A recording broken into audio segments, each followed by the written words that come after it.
Sinisira ang kanilang mga mukha at ang kanilang mga ari. makikikita mo yon ng maraming beses. Parang gusto talaga nilang magdulot ng sakit sa pinakamalupit na paraan. Binago nila ang kahulugan ng kasamaan.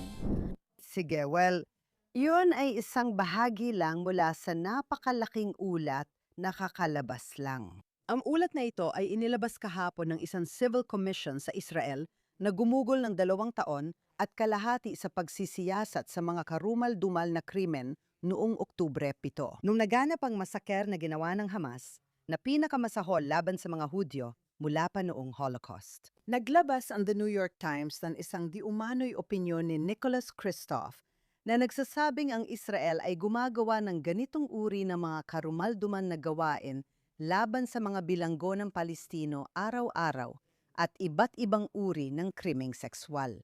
Ang kanyang artikulo ay libu-libong salita at kasama rito ang mga katawa-tawang blood libel tulad ng sinasabing tinuturuan ng Israel ang mga aso na gahasain ang mga lalaking Palestino, ilang kababaihan, ngunit karamihan ay mga lalaki sa pamamagitan ng anal sex. Hulaan mo kung sino ang hindi nagulat sa abuso ng Hamas sa kababaihan sa Gaza. Ang New York Times.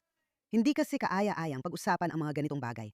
Pero hindi naman ito mawawala. Naalala ko talagang nabigla ako sa matinding antisemitismo na lumabas dahil sa mga karumal-dumal na krimen. Kaya sa halip na simpatya para sa mga Hudyo sa Israel, kabaliktaran ang nangyari. Hindi ko sana dapat ikinagulat yon dahil sa isang banda, parang binigyan ng pahintulot ng mga karumal-dumal na gawain jihadist ang natutulog na antisemitismo sa kanluran, sa kaliwa, at pati na rin sa kanan. Unti-unti itong lumalabas at lalo pang lumalala dahil sa mga universidad sa kanluran, may mga swastika na.